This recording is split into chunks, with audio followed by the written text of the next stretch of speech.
سورج غروب ہوتا ہے اور چاند اپنا چکر۔ اب اور کیا یہ جو قسمیں یہ بتا رہی ہے کہ سورج کی قسم جبکہ وہ نصف النہار پہ ہو، چاند کی قسم جبکہ وہ چودھری کا ہو، اس کا مطلب یہ کہ جب کمال پر ہے تب قسم کھائی۔ اللہ کمال کی قسم کھاتا ہے، زوال کی قسم نہیں کھاتا۔ اور اب رشتے محبت کیا ہے؟ سورج کی چاند کی قسم جبکہ وہ سورج کے پیچھے دلا ہوا۔ اب منظر قدیم کی ہے صحیح، لیکن میرے بات سن رہا تھا تو کہا گیا کہ ان کے دماغ پر بخار کو کہا وہ بھی سمجھ رہے ہیں کہ رسول کیا وصیت کرنا چاہتے ہیں، تو وصیت یہی ہے ان نکاح کسی کو پتا ہے جس کے نام کی رسالت کا پہلا جملہ اگر آپ ڈھونڈیں تو وصیت قولوا لا الہ الا اللہ تفلحوا۔ یہیں سے آپ کہو کوئی اللہ نہیں سوائے وحدہ لا شریک کے، تفلحوا تاکہ بڑا تھا۔ تو پہلا جملہ بھی بھلائی کے لیے ہے، آخری جملہ جو وصیت کا ہے اس میں بھی یہی کہا جا رہا ہے کہ تاکہ گمراہی سلمان بھیجو محمد والے محمد۔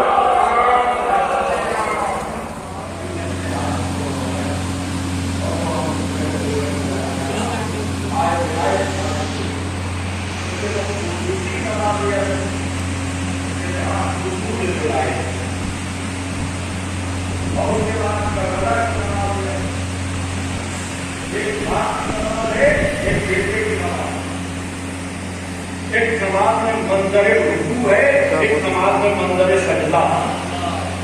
کیا تصور کو بدل ایک نماز ایسا ہے جہاں ولایت آ رہی ہے، ایک نماز ایسا ہے جہاں ولایت بچ رہی ہے۔ صلوات محمد علیہ وسلم۔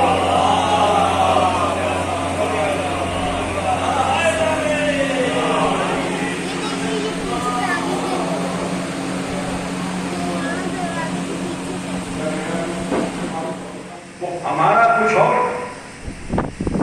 ہمارا معیار یہ ہے کہ دولت ہے تو ہم فائدے میں ہیں، نوکری ہے تو ہم فائدے میں ہیں، کمائی ہے تو ہم فائدے میں ہیں، اقتدار ہے تو ہم فائدے میں ہیں، خاندان ہے تو ہم فائدے میں ہیں، قبیلہ ہے تو ہم فائدے میں ہیں، لوگ ہیں تو ہم فائدے میں ہیں، شہرت ہے تو ہم فائدے میں۔ یہ ہمارا معیار۔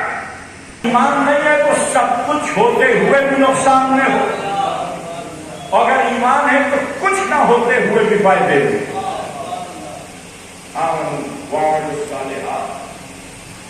فائدے میں وہ ہے کہ جو ایمان لائے اور ہمارے صالح انجام دیتے، اور یہ جو ہمارے صالح انجام دیتے ہیں اور جو ایمان لائے یہ اسی سوسائٹی میں موو کرتے۔ تو قرآن پہچان یہ جہاں بھی رہتے ہیں چپ نہیں، وَتَوَاصَوْا بِالْحَقِّ، یہ حق کی وصیت ہے، وَتَوَاصَوْا بِالصَّبْرِ، اور یہ صبر کی وصیت ہے۔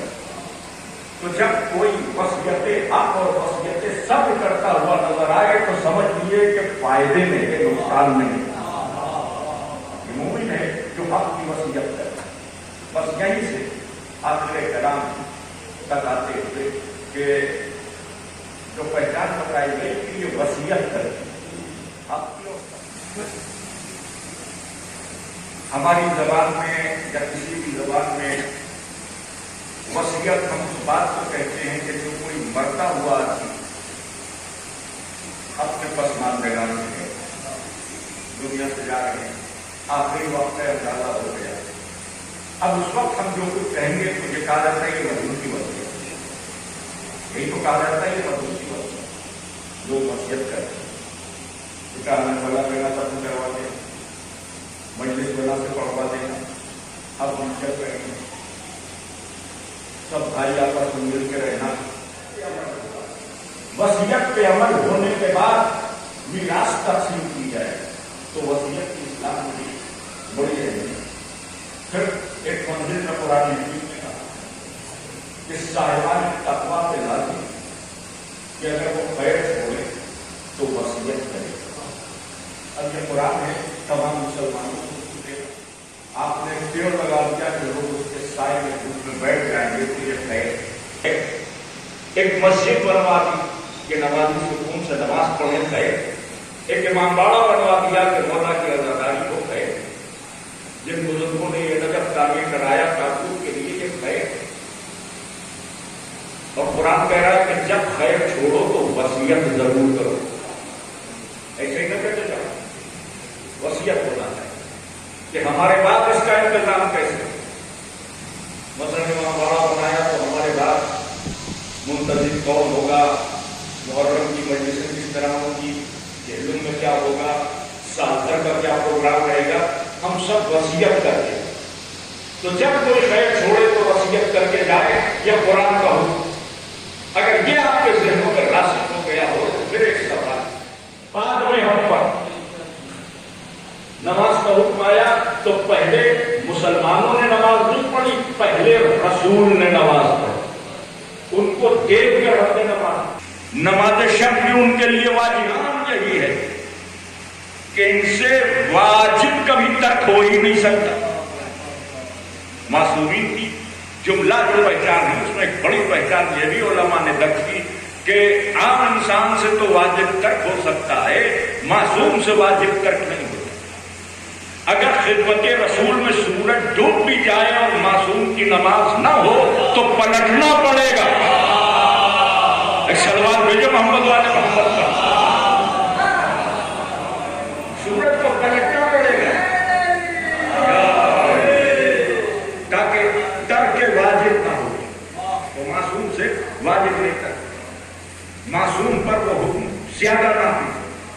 تو اب تمام مسلمان جو قرآن پڑھتے ہیں ان سے میری یہی گزارش ہے کہ جب قرآن کہہ رہا ہے کہ لازم ہے کہ خیر چھوڑو تو وصیت کرو، تو جب تم پر لازم ہے تو رسول جا سکتے ہو بغیر وصیت کیے مر سکتے ہو، لیکن رسول دنیا سے اس وقت تک جا ہی نہیں سکتے کہ جب تک وصیت نہ کریں. تو قرآن ضمانت دے رہا ہے کہ رسول نے وصیت کی. کوئی یہ نہیں کہہ سکتا کہ خیر ہی نہیں چھوڑا. یہ پورا دین خیر ہے نا، تو وصیت بھی کی. اب جب وصیت کی تو سوال یہ ہے کہ وہ وصیت ہے. ساری دنیا کے مسلمان اگر رسول کی وصیت ڈھونڈ لیں تو جو یہ فرقوں کے جھگڑے ہیں یہ بڑھ جائے. یہ جو گروہ بنے ہوئے ہیں اور مسلمان تقسیم